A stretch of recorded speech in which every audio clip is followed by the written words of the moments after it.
Oi, pessoal. Vamos agora aprender de forma objetiva todas as características do Sudeste do Brasil. Primeiramente, o Sudeste foi a segunda região amplamente ocupada pelo nosso país. A partir do momento que o Nordeste foi a primeira, onde os portugueses chegaram lá na Baía de Todos os Santos, Nordeste, Bahia. E o Sudeste, posteriormente, foi amplamente ocupado, inclusive a coroa portuguesa em pessoa veio para o Sudeste porque houve a descoberta de ouro e pedras preciosas. Enquanto que no Nordeste nós tínhamos a produção açucareira, cana-de-açúcar. Com isso, o Nordeste se esvaziou, fazendo com que o Sudeste, a partir do final do século XVII, início do século XVIII, a gente passou a ter, com ouro descoberto em Minas Gerais, o maior desenvolvimento que se alcançou aos dias de hoje. Hoje é a região mais desenvolvida do país. Bom, então, ouro em Minas Gerais no final do século XVII, o Rio de Janeiro também virou a capital entre 1763, com a vinda em pessoa da coroa portuguesa tomar conta do escoamento do ouro indo em direção à Europa, até 1960, quando tivemos a entrega da recém-construída cidade de Brasília. O café foi um grande carro-chefe da linha produtiva do Brasil, e especialmente no Sudeste, Vale do Paraíba, entre São Paulo e Rio de Janeiro, onde no século XIX nós tivemos, até meados do século XIX ainda, a promoção de mão de obra escrava, mas a partir da metade do século XIX até o final deste século, a gente começou a ter o advento da vinda de imigrantes livres para trabalhar na produção cafeeira. De 1850, quando tivemos aquelas 3 leis que foram abolindo a escravidão até a Lei Áurea, a terceira e última abolir de vez. Antes nós tivemos em 1850 a Lei Eusébio de Queiroz, que proibiu o comércio entre escravos. Depois nós tivemos a lei do ventre livre, onde as africanas que engravidavam os seus bebês não eram mais necessariamente escravos. E essa imigração durou até 1930, quando nesta década nós tivemos a lei de cotas instituída por Getúlio Vargas, diminuindo demais a vinda desses imigrantes. E a partir do momento dos preços do café mundialmente despencarem, e também a crise de 1929 mundial, crise econômica, a produção cafeeira entrou em decadência. Então, nós tivemos no Sudeste uma constituição, uma implementação infraestrutural bastante elevada em comparação às outras regiões brasileiras. Nós tivemos aqui como capital do Brasil, nós tivemos aqui também a implementação do café, os barões do café, mercado consumidor, locomotivas, aparelhamento dos portos. Com certeza, logo no século XX, a gente visualizou a implementação das nossas indústrias. E, a partir de meados do século XX em diante, a gente também viu uma intensificação da vinda de multinacionais para o nosso país. Com isso, no Sudeste houve a diversificação de indústria, comércio, fazendo com que houvesse um êxodo rural intenso. Então, estamos vendo aqui o processo intenso de urbanização que aconteceu especialmente no Sudeste, fazendo com que hoje, por exemplo, tenhamos as duas maiores cidades do país, São Paulo e Rio de Janeiro.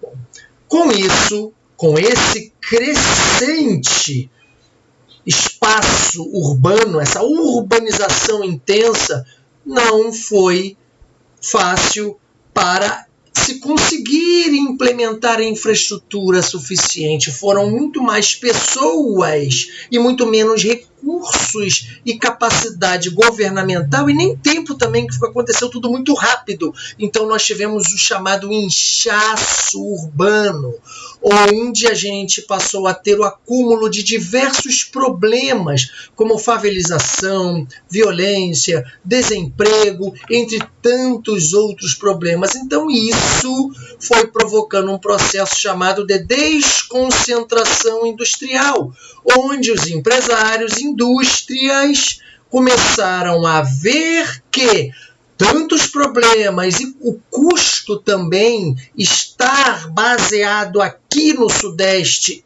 é realmente mais caro. Os impostos são mais caros, os salários são mais altos, aluguéis, taxas, e aí esta desconcentração industrial fez com que diversas indústrias acabassem indo para o sul, sudeste, norte e também regiões do centro-oeste do Brasil.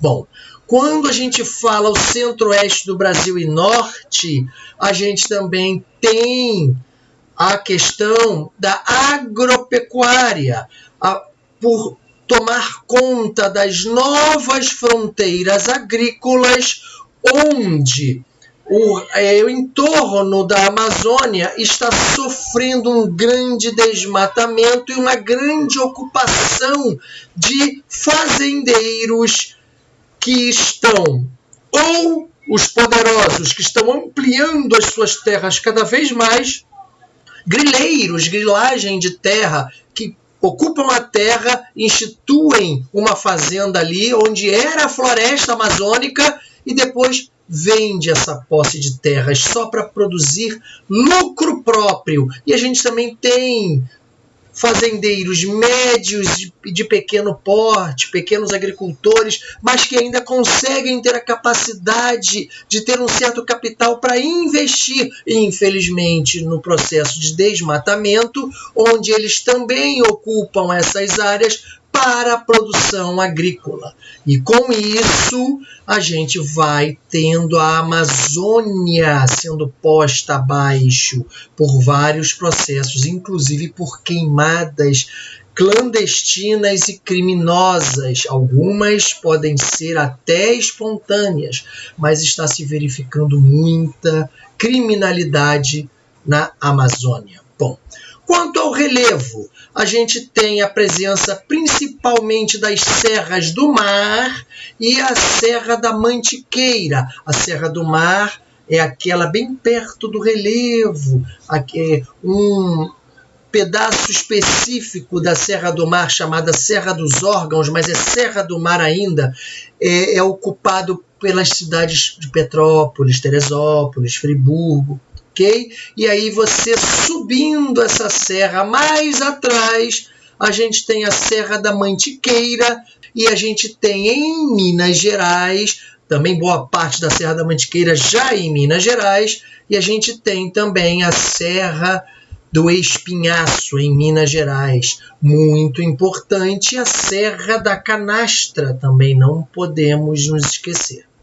Quanto à hidrografia, nós temos duas grandes principais bacias hidrográficas. A bacia do Paraná, que compõe a alimentação das águas que vão alimentar o Rio Paraná, tão importante para a hidrelétrica de Itaipu, a segunda maior do mundo. E nós temos também a bacia do São Francisco, O Velho Chico, Rio São Francisco, tão importante, ele nasce na Serra da Canastra e parte em direção ao Nordeste, tão seco, tão sofrido, um rio tão importante para a sustentabilidade do sertanejo tão pobre e outras regiões, também sub-regiões do Nordeste. Bom, quanto ao clima, nós temos a principal presença, o clima tropical, mas a gente também verifica o clima tropical de altitude, porque nós temos regiões elevadas com essas serras, e nós temos o clima litorâneo, úmido. Também verificamos um pedacinho lá abaixo do Trópico de Capricórnio, um pedacinho do clima subtropical. Porém, quando a gente começa efetivamente a entrar na maior quantidade do clima subtropical, a gente já está falando mais de outra região, que é a região sul. Sobre a vegetação do Sudeste é uma vegetação variada na sua origem. Nós temos a Mata Atlântica, a vegetação do Cerrado, da Caatinga e também um pedacinho onde a gente tem lá no extremo sul do Sudeste a vegetação de araucárias, exatamente ali onde a gente começa a pegar o processo do clima subtropical, que essa é uma vegetação mais adaptada para temperaturas mais baixas, mas infelizmente estão extremamente desmatadas pelo amplo e intenso processo de urbanização e industrialização do Sudeste. Ok, pessoal? Então, o que está aqui nessa aula é o suficiente para você, de forma geral, se ligar sobre as características do nosso Sudeste do Brasil. Até a próxima aula. Fiquem com Deus. Tchau, pessoal.